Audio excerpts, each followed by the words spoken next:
Olá, pessoal! No último vídeo, nós configuramos o nosso ambiente de teste e testamos também com a página do Olá Mundo. Agora nós vamos fazer uma coisa um pouco mais interessante. Nós vamos construir o Olá Mundo de dentro do React. Vamos lá? Bom, nessa página onde nós configuramos o H1 para mostrar o Olá Mundo, nós vamos agora remover essa descrição e vamos colocar div id app. Ok? Dentro dessa div é que vai residir toda a nossa aplicação. Isso vai ficar mais claro daqui a pouquinho. Bom, feito isso, nós vamos salvar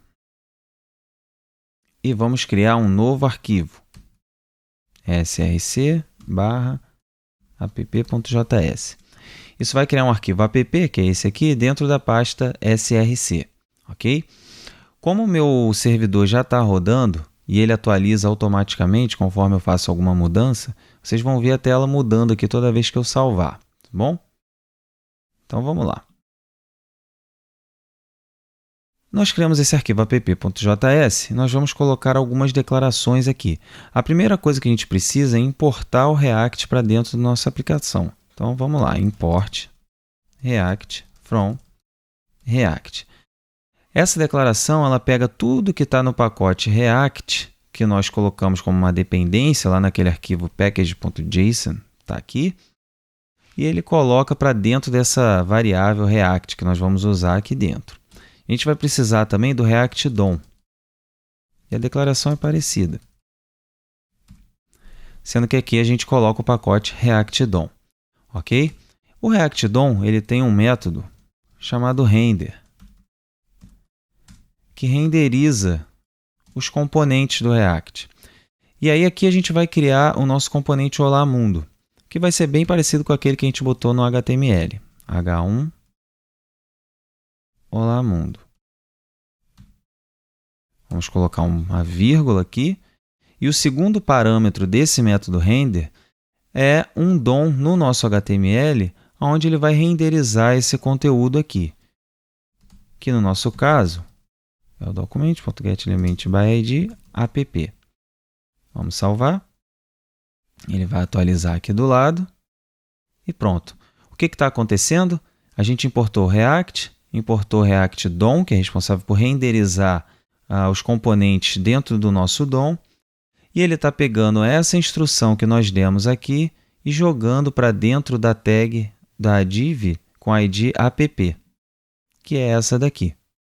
Certo? Bom, até aí nada demais, né? Nós só pegamos a tag de um arquivo e jogamos aqui para dentro. Agora que nós vamos criar o nosso primeiro componente mesmo de fato. E esse primeiro componente vai se chamar app. Assim.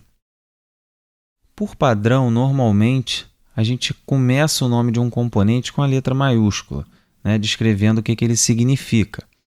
E aí, nós vamos criar esse componente agora, que não existe ainda, dentro de src components app.js. Ok? Então, se vocês olharem aqui na estrutura, ele criou uma pasta components dentro de src e criou esse arquivo app.js com um nome maiúsculo. Todos os nossos componentes vão residir aqui nessa pasta, certo? Então, ele criou o arquivo app.js e a gente precisa também importar o React aqui para dentro. Fazendo a mesma declaração que a gente fez nesse outro arquivo aqui. Nós não vamos precisar do React DOM aqui, em específico, né? O React DOM a gente usa sempre que a gente for renderizar os componentes. Como aqui a gente já está renderizando o app, dentro de app a gente não vai precisar. E agora nós vamos fazer uso de um recurso do ECMAScript 6, que são as classes. Então, nós vamos criar a classe app, estendendo react.component, que é um outro objeto que reside aqui dentro também dessa biblioteca, certo? Essa biblioteca ela exige que as subclasses tenham um método chamado render, para que ele saiba o que ele vai renderizar quando você chamar esse componente. E aqui a gente vai exportar, vai retornar o JSX que nós queremos renderizar. vai ser um H1 também. Dessa vez eu vou botar Olá React. Certo? Bom, ok, nós criamos o componente, já estamos retornando o que ele vai exibir, mas a gente ainda não disse aqui para o nosso arquivo que faz a renderização no DOM de onde que está vindo esse componente. Isso é importante, a gente precisa declarar ele aqui. Então, a sintaxe é bem parecida com a de cima. Import app from components app. A gente não precisa colocar o .js, a gente pode omitir. Certo? Ele já vai identificar. O que está acontecendo aqui? Ele está indo nessa pasta components, nós já estamos nesse arquivo aqui, indo na pasta components e incluindo esse arquivo app.js. Certo? E aí o React já sabe, olha, eu estou pegando esse componente daqui, desse arquivo. Certo? Mas isso ainda não vai funcionar. Por quê?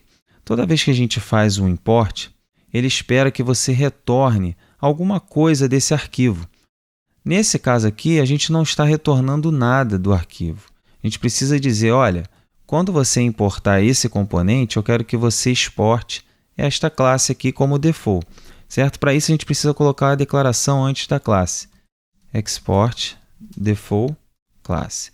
Ou seja, quando a gente importar o componente, ele sabe, bom, por padrão, eu tenho que incluir esta classe aqui, que representa um componente. Então, ele já vai saber que isso é o que ele precisa renderizar. E aí, como vocês podem ver aqui do lado, já atualizou e ele está pegando o componente daqui de dentro desse arquivo e jogando aqui para renderizar na página. Certo? Um detalhe que vale a pena mencionar é que esse arquivo app.min.js, que nós estamos dando include aqui dentro do nosso index HTML, ele está residindo na memória.